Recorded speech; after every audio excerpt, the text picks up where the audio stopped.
참 이게 뭔가 명료하게 내가 어떤 식의 어떤 경계에 치우쳐져 있는지 없는지 모르는 상태거든.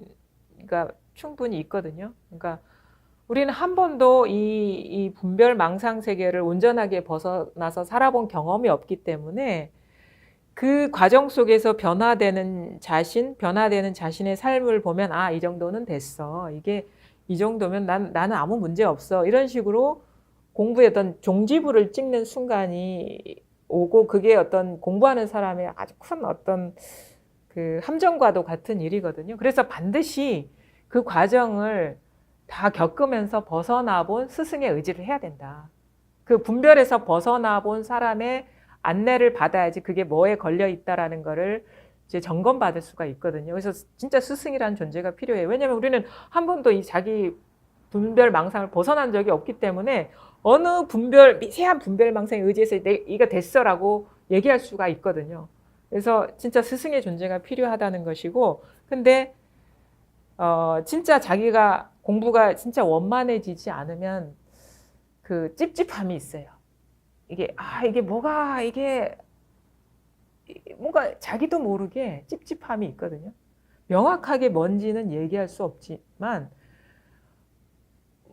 스스로가 어느 순간 알게 되는 그런 게 있어요. 그래서 그 어떤 표현할 수 없는 찝찝함, 미흡함을 그냥 넘기지 마라. 이거는 전혀 그런 어두운 구석이 없는 거거든요. 찝찝함이 없는 것이고. 그래서 그것에서 벗어나 보면 그제서야 비로소 알게 된다. 아, 어떤 경계에 가장 많은 사람들이 겪는 거는 내가 뭔가 여전히 몸이 따로 있고 내가 이 마음이라는 게 따로 있는 듯한 이원성에 갇히면 내가 공부가 부족하다는 걸 알아요. 왔다 갔다 하기 때문에. 근데 그 내가 따로 없이 모든 게 하나야 라고 스스로가 인지가 되는 뭔가 알아지는 순간이 있는데 근데 그때 조심해야 될 것은 뭐냐면 이 법이라는 거는 어떤 언어가 아니라는 거예요. 어떤 규정이 아니라는 거예요. 그런 사람들이 가장 잘 걸려 있는 경계가 뭐냐면 아, 모든 게 하나야. 아, 이 순수 의식이야. 텅 빈 허공이야. 이 단 한 줄이라도 언어가 남아 있어요. 법은 이런 거야 라는 게 남아 있으면 그거는 법에 대한 환상이지 상이지 법은 아니고 이거는 어떠한 언어도 없습니다. 이거는 어떠한 상태도 아니고 미세한 것도 일어나면 그거는 어떤 대상화된 것이지 그걸 알 수가 없어요. 그래서 마치 그냥 이거에 대한 모든 규정이 다 사라져버린 듯한 그래서 그 규정이 사라졌지만 이것을 그냥 부족함 없이 누리는 사실 이것이다라는 생각도 다 사라져버려요. 그러니까 법이라는 생각이 남아있으면 아직 공부가 부족한 것이다. 그것도 경계라는 거예요. 미세한. 그래서 그래서 이때는 진짜 진실해야 됩니다. 아, 내가 진짜 이거구나라는 게 조금이라도 갖고 있나? 그게 있으면 찝찝하고 미흡해요. 어떤 상태도 아니고 언어도 아니고 어떤 규정이 여기엔 없어요. 법은 언어가 아닙니다. 그냥 어떠냐, 내가 그냥 생각에 속았구나. 그러면서 지나온 자기 실수를 돌아보게 되고 그냥 일상으로 돌아가서 아무 일 없었다는 듯이 사는데 산다고도 할 수 없고 안 산다고도 할 수 없고 왜냐하면 이게 뭐가 실체가 있는 게 고정된 게 없는 태어본 같은 그냥 삶이 그냥 경험되는 거거든요. 분리 없는 삶. 그래서 정신이 확 깨어나는 그런 식의 어떤 전환이 반드시 있다. 그래서 그때까지는 그 모든 잔상이 사라질 때까지 깨달음이라는 거에 대한 잔상조차 흔적조차 사라질 때까지 공부를 하셔야 된다. 이렇게 말씀드리고 싶습니다. 네. 물론 이제 우리가 이 마음 공부의 뜻을 두고 이렇게 다양한 경험을 하다 보면 자기 안에서 이렇게 뭐가 바르고 바르지 않은지 볼 줄 아는 눈이 생겨요. 비록 깨닫지 못했더라도 그런 시행착오와 어떤 공부에 대한 그 열의를 갖고 다양한 경험을 해보는 데서 아, 이거는 진짜가 아니구나라는 게 걸러진다고 보고요. 그런 경험을 통해서 자기 안에 바른 스승님을 찾게 되는 인연이 있고 또 하나는 저는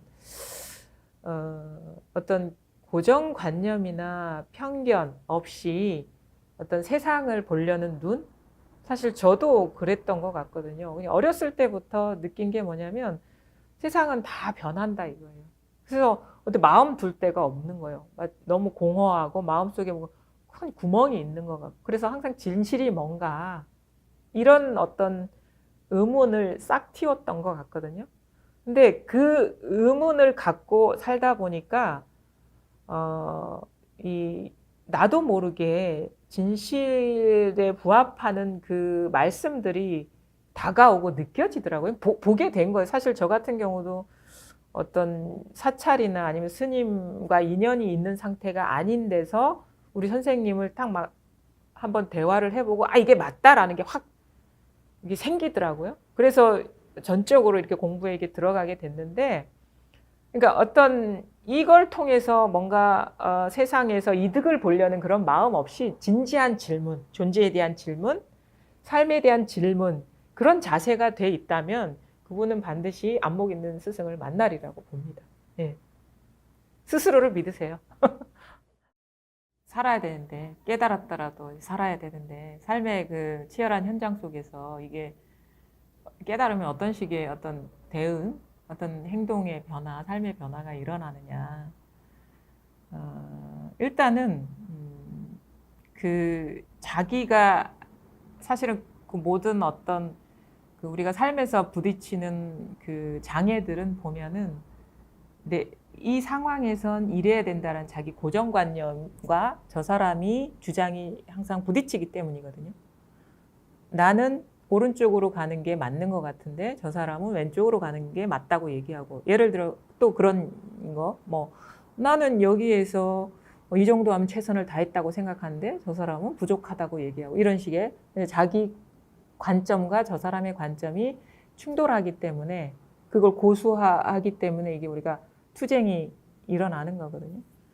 근데 이제 일단 깨닫고 보면은 이 모든 것이 생각이든 어떤 드러나는 상이든 이 허공과 같은 이 마음에서 일어나는 거기 때문에 본래 이 뿌리가 공하다는 사실이 자각이 돼요. 그러니까 내가 평생을 고수하면서 지켜왔던 그것이 단지 생각일 뿐이었지 고정불변의 진리가 아니구나. 그래서 나의 주장이나 내가 옳다고 여기는 것이 그냥 한 생각에 의지한 것이지 실체는 뿌리가 없는 거구나라는 걸 자기가 깨닫게 되거든요. 그러면 이게 항상 옳다라고 이렇게 끝까지 얘기할 수가 없어요. 근데 상황적으로 보면 이게 맞는 것 같은데라는 얘기는 해줄 수가 있어요. 근데 이게 맞아라고 스스로가 이게 고착되지 않는다는 거죠. 그 생각이. 그냥 입장이나 상황에 따라서 생각은 누구나 다를 수 있고, 그래서 생각의 다양성을 다 인정하게 되고, 왜냐면 우리가 살아온 환경이나 처지나 지식이 다르기 때문에 생각은 다를 수 있다는 걸 인정하게 되고, 또 하나는 뭐냐면 그럼에도 불구하고 나한테서 일어나는 옳다고 하는 것들이 사실은 이게 영원불멸한 것도 아니고 정해진 뭐가 아니라는 걸 스스로가 명료하게 보게 되거든요. 그럼 뭐냐면 이게 내가 주장이 사라져버리면 사실은 충돌이 없어요. 손바닥도 부딪혀야지 충돌이 생기고 그렇거든요. 그럼에도 불구하고 우리가 저 사람은 아직 그런 상태가 아니기 때문에 끝까지 고수하고 나는 이거를 알기 때문에 내만 포기하느냐? 사실 이런 생각도 할 수 있는데 그것도 사실은 공부가 아직 원만하지 않은 상태고, 저 사람이 따로 있는 게 아니에요. 저 사람의 언어나 저 사람의 생각, 저 사람의 모습을 우리는 따로 있다고 생각하는데, 그것조차도 내 이 하나라는 것을 알게 되면 그게 마치 타인으로 경험되는 게 아니라 자기의 어떤 하나의 어떤 몸처럼 느껴지는 거거든요. 그러니까 아까도 말씀드렸듯이 세계가, 그러니까 하늘과 땅이 이거다, 산하대지가 이거라면 그 안에 살고 있는 사람이 따로 있을 수가 없는 거예요. 자기 투사인 것이죠. 그래서 이상하게 그런 식의 전환이 오고 나면 그냥 뭐 그럴 수도 있지. 물론 이제 최선을 다해서 이런 상황에서 내가 옳다라는 걸 얘기할 수 있지만 그게 뭐 진짜 뭐 끝까지 고집할 만한 게 아니라는 걸 알기 때문에, 아, 최선을 다했는데 이게 인연이 이렇게는 이제 이런 식으로 이렇게 흘러갈 인연이 아니구나, 그러면 금방 내려놓게 되는 거예요. 그러면 사실은 뭐 때문에 괴로움냐면 우리가 사실은 번뇌거든요. 충돌을 통해서 느끼는 괴로움 때문에 사회생활이 힘든 건데 그 어떤 이래야 된다라는 기준을 내려놓아 버리면 거기에 평화가 있다라는 걸 알게 돼요. 그냥 인연에 그냥 흘러가는 인연에 큰 어떤 그 긍정, 물론 자기 역할을 안 하는 건 아닌데 내 역할은 하되 내가 여기서 할 수 있는 역할은 옳다고 여기는 역할을 하되 그 결과에 대해서는 더 이상 이제 우리가 연연해 하지 않는 식의 내적인 변화가 오거든요. 그래서 남들을 보기에는 아무런 변화가 없는 것처럼 예전에 그 사람이 그냥 살아가는 것처럼 행동하는 것으로 알게 되는데 자기 내면에 고수하는 그런 게 아무것도 없어요. 딱 견고하게 지키는, 버티는 그런 고정관념들이나 이런 것들. 아주 물처럼 유연하게 이렇게 살게 되죠. 예. 일단은 한번 뭐 사실은 이런 코로나 상황이 어떤 좋은 기회가 될 수도 있다고 생각을 하는 게 일단 사람을 만날 기회도 줄어들고 뭔가 밖으로 막 이렇게 막 몸과 마음이 돌아다닐 수 있는 환경도 약간 줄어들고 그래서 좀 시간적인 여유도 어느 정도 있을 것이고 그러면 오롯이 자기한테 집중할 수 있는 어떤 좋은 기회가 될 것 같거든요. 그래서 사실은 우리가 한번 스스로의 삶을 한번 돌아보는 어떤 기회가 되면 좋지 않을까. 우리 사실 자기 스스로한테 좀 솔직하지 못한 면이 있거든요. 진정한 자기가 누군지를 깨닫지 못한 사람의 삶이라면 뭔가 항상 쫓기고 있어요. 항상 불안해요. 항상 마음이 뭔가 안정이 안 돼 있어요. 그건 원인이 특정하게 뭐가 원인인지 모르는, 자기도 모르는 어떤 존재의 불안 같은 게 있거든요. 그 다음에 마음이 항상 조급해지고 쉬지 못하고 뭔가 쫓기는 듯한, 뭐 나이가 들면 시간에 쫓기는 것 같고 젊어서도 마찬가지지만 뭔가 자기가 뭐 목표를 두는 거를 빨리 제한된 시간에는 이뤄야 될 것 같은 어떤 조급함 그런 게 있는데 그거는 제가 보기에는 그거는 누구나 우리가 자기가 누구인지를 자각하지 못한 사람이라면 그거는 내가 뭔가를 갖고 있고 갖고 있지 못하고 이루지 못하고를 떠나가지고 늘 느끼는 존재의 불안이다. 왜냐하면 자기도 알고 있어요. 왜냐하면 어제의 나와 오늘의 나가 다르다는 걸 알거든요. 그러니까 늙어가고 있다라는 거. 막연하게, 명료하게가 아니라 근데 내가 나라고 할 때는 항상 고정된 나고 머물러 있고 항상 해야 되는데 내가 나라고 여기는 것이 항상 변하고 있다란 말이에요.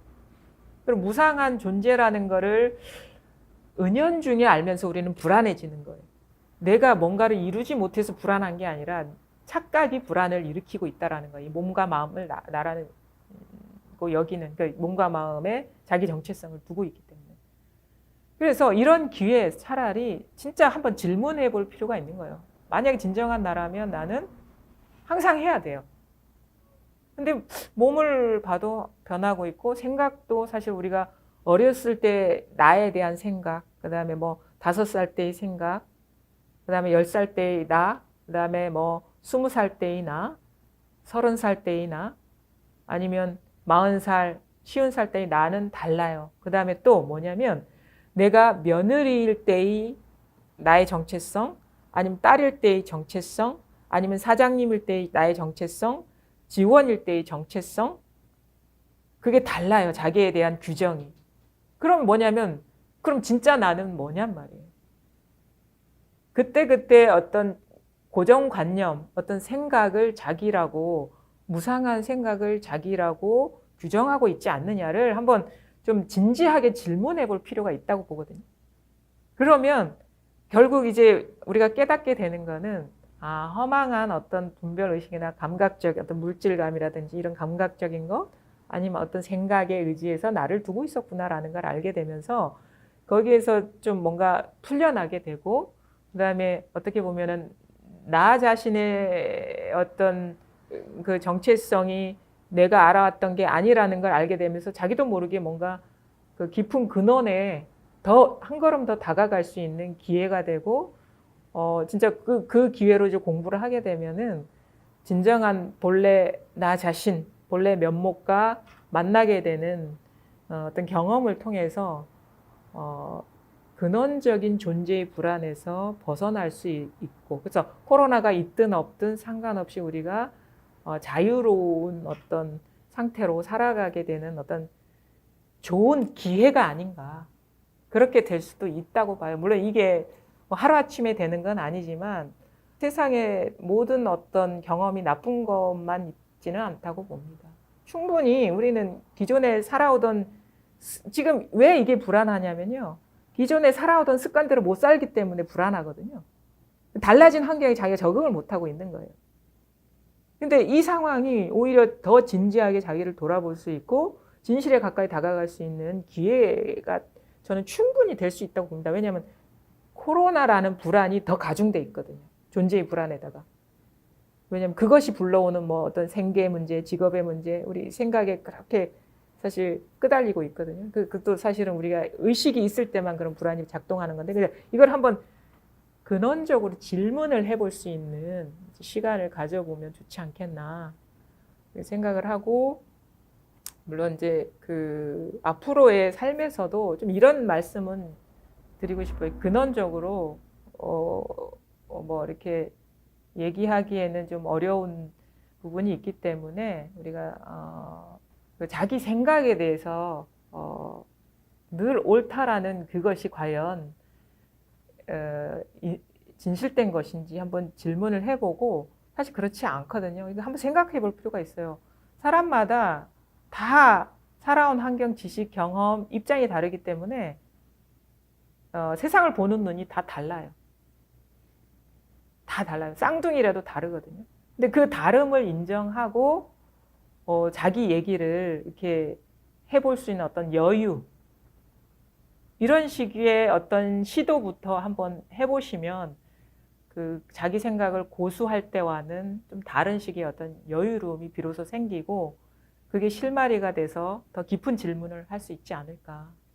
자기가 누구인지 한번 질문하면서 살아보는 그런 길로 들어가지 않을까. 자기가 누군지를 한번 질문해 봤으면 좋겠어요. 내가 누구냐 말이야.